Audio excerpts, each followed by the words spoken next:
Welcome back to Anxiety Slayer. I'm Shan Vanderleek, here with my sweet friend and co-host Ananga Sivir. This week on the podcast, we're responding to a listener question from our private Facebook group. I just want to say how much I enjoy your podcast. Your wisdom and overall energy is so powerful. I've had anxiety for many years, and recently I've been having lots of panic over the things I hear in the news, such as aliens, solar flares. Basically, anything world-ending causes me to have massive panic attacks. I would really appreciate it if you could talk about this. Talk about a potent listener question. And who doesn't feel like this on occasion, right, Ananga? Yeah, I certainly used to feel like this when I was a teenager and young adult. First of all, I'd like to say thank you so much for your kind words and such a great question. And yes, when I was young, I used to be really scared of these things. I'd spend hours going over them and worrying. When I was a teen, I'd go and huddle up in my room and feel very anxious and quite scared, actually. And I grew up in a home where the news was on every evening, like clockwork at 6 o'clock. Everyone had to be quiet, and it had come blaring into the house, and it really disturbed me. As you bring that up, it makes me think of a time I was a young teenager, maybe 14 or 15, where I was absolutely certain that the world was going to end. There was some talk about all kinds of madness in the world ending back then. And as I've grown up now, I see there are times in history where, remember Y2K and all these different things where things were going to be horrible and final. And I remember like it was yesterday going into my mom's room as a teen and climbing into her bed and crying and telling her I was absolutely sure that we were done for. And it was because of the propaganda, the news, the rhetoric, however you want to label that. And my young mind latched onto it. And I remember being so grateful that I had a mom to tell me that everything was going to be okay and that was not the truth. And I don't remember what happened from there, but I suspect she probably made me some food, or as mothers do, to feel better. But and now I think that was so long ago, and in today's world, there's so much more coming at us, even more than that 6 p.m. appointment for news. It's all the time, 24/7. Yeah, I was thinking about that as I read this question. And also now, right at our fingertips, we have the opportunity to check. And when we're anxious, we tend to check. We want reassurance. So, when it's the 6 o'clock news and then it comes around again at 9 o'clock. But now, it's everywhere. And I'm talking about a kid growing up in the 60s, 70s, into the 80s as a teen. You couldn't go and keep looking. Right. The news would roll around again and say the same old stuff. But even as dire as it often was and as distressing as it often was, it was a scheduled show with a set amount of time. Right. So now we have, as you just said, so much more coming at us constantly. And when the mind's anxious and it goes to look at things on Google or wherever for reassurance, and we know with health anxiety and so many different kinds of anxiety, what we tend to do is cause ourselves more anxiety. And that's why it's so key that we share some things that will help and some things that you can do if you're feeling like it's all too much, all of this news and all of this doom and gloom. And the first thing you can do is give yourself a break from it. Give yourself a break from screens and from the news and go a little bit more internal and really care for yourself and your family and your space and your work, and not be in that space of opening to all of this other data and all of this other energy that doesn't serve you well. Yeah, that's what helped me when I was younger, was to nourish the internal. First of all, reading information that I found really hopeful and inspiring, reading and information with a different worldview. reading the Bhagavad Gita, reading different Vedic texts. I would read all kinds of interesting things, anything other than what seemed like what was coming out of the news. I remember traveling in London to an old bookstore, it's still there, called Watkins Books. It was like a kind of mystical bookstore, big place, really cool building. And I'd go in my lunch hour and just stand in front of the shelves and look for reading that made me feel less anxious, more hopeful, more settled, expansive, inspiring reading. That really helped me. Yeah, it's such a good choice to make too, and to remember that you do have choice. Because what we know about the news is the sole purpose is to create ratings and to sell things. And how do they do that? Well, they have to shock us, don't they? Mm-hmm. They have to scare us. They have to do things that make you feel compelled to watch, even if it's uncomfortable. And my goodness, just paying attention to what's been happening, even beyond this question, because this question came in probably a month or 2 months ago. And since then, what has happened with the weather patterns and the floods and the losses of life and the fire in Maui, and you're just kind of dumbfounded by all of it. Yeah, it can make us feel really helpless. I've been avoidant of the news for years. I came away from it years ago. And then during COVID, I started checking the news, checking the numbers, checking the areas, checking in on loved ones. And then that became a habit again. And now I'm on a news fast on my habit tracker of all the good things I do for myself every day. There's the one do not do habit, and that is do not look at the news. Been running that for a few months, and it's helped. If information needs to come to me, it will come to me. It's one of the best choices that we can make is to just leave it. Mm-hmm. And I like that there are a couple of articles that you mentioned in our show notes about. One is called Stop Reading the News by Ralph DeBelli, and the other is You Are What You Read by Jody Jackson. And I think the piece from Jody is really important because we've kind of covered the information that's a part of Ralph's piece, but Jody says that food is to the body what information is to the mind. The information that we imbibe will turn into emotions, thoughts, actions, and behaviors. And the consequences are less visible, but just as potent. And that it just surmises it perfectly, doesn't it? Yeah, these are both books. Stop Reading the News and You Are What You Read are books on the topic of what we're taking in. And I read them both. And I read them both when I wanted to really cut back on my media consumption. They both make excellent points. Ralph DeBailey talks a lot about how much time we lose to the news. It's not a big book, slim book, but he makes some really great points. And Jody Jackson, You Are What You Read, making this excellent point that the information we imbibe will turn into our emotions, thoughts, actions, and behaviors. And of course, Ayurveda says this too. And we often talk when we're sharing information on Ayurveda about nourishing our mind and supporting and protecting our nervous system. And Ayurveda teaches that the mind needs nutrition, which again is where I benefited from reading wisdom texts. And Ayurveda says that the news is like junk food. It gives us mental heartburn and it gives us indigestion. And we need nourishment for our mind. We need reading that inspires us, keeps our mind well fed with good things to think over and good things to talk about.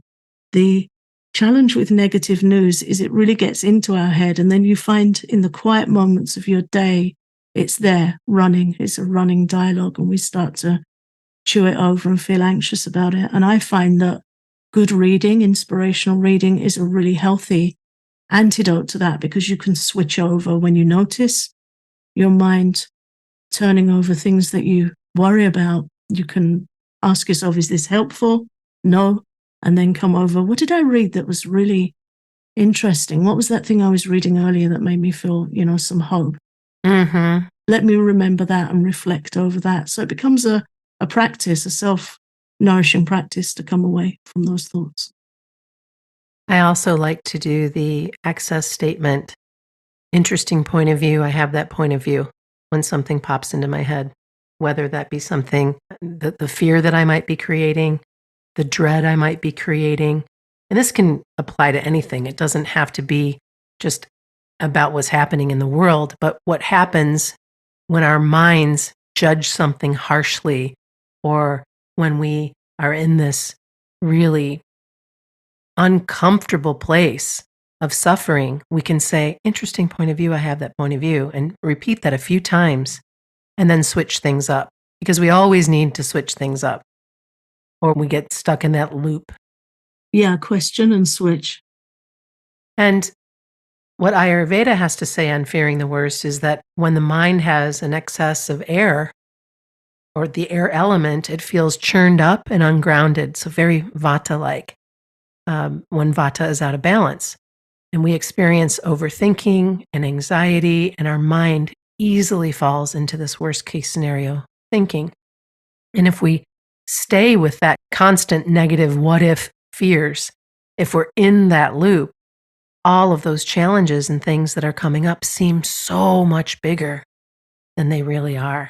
That mountain that's made from the molehill. Yeah. Thankfully, we can build peace and resilience in the mind and feel a lot more settled and grounded. And we cover this in depth in our brand new course, 7 Keys to Calming Anxiety with Ayurveda. You can find that at the Anxiety Slayer Academy at anxietyslayer.teachable.com. We want to help you build as much peace and resilience as we possibly can. And Ananga, you brought up something that that made me chuckle at first when I was looking at the notes this morning. Stephen Covey, Circle of Concern or the Circle of Influence. I used to teach it. I used to stand in front of groups of people and teach it. Did you? From 7 Habits of Highly Effective People, which is from the Wayback File. Yeah. That book came out a long time ago, but what a phenomenal book and a helpful teaching. Yeah. When were you teaching? Well, back when I was still in the television advertising business, so before I left that part of my life. So at least 15 years ago, maybe 20. Uh-huh. Maybe more. Yeah, I don't remember the published date, but I remember that book doing the rounds with my friends and I. It was a classic. It's still a classic, really. It's still there. It's still out there. Yeah. But this teaching helped me so much with anxiety about the news. And I feel we should say it's not that we're saying these things aren't concerning. True. The things mentioned in this question, we're not just saying, oh, don't watch it and it'll all go away. For me, dealing with this kind of fear and having experienced it very strongly myself for quite a chunk of my earlier years, for me, it was about building peace of mind and resilience and finding a way to deal with it. So not to belittle those concerns, but to focus on making our mind stronger, more peaceful, more resilient, so that we can more peacefully handle whatever information or challenge comes our way. So the teaching is, and if you go on Google, you can find diagrams of this for a bit of visual information. And we also have a link in the show notes that will take you right to a PDF that you can download that will be really useful. Oh, great. So the teaching is shown as 2 circles, one inside the other.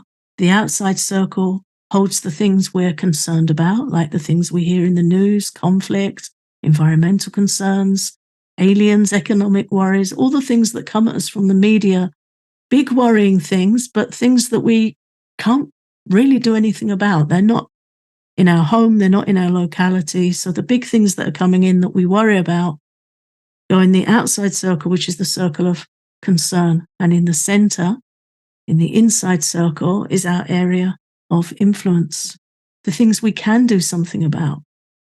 For example, our actions, behavior, taking care of our mental and physical health, choosing what information we take in, and how we spend our time. And when we're overwhelmed by the circle of concern, it means it has more power over us. It's pushing in, it becomes the bigger circle, and it's pushing in on us and constricting us and increasing our anxiety. And we might feel helpless if that grows too much. But when we bring our attention to the circle of influence and take action to develop that, we begin to gain some hope and some breathing space. And as we continue working with the things we can do something about, our circle of influence grows and it pushes out against the circle of concern. We gain some ground. In a nutshell, focus on what you can control instead of what is outside of your control. Yeah.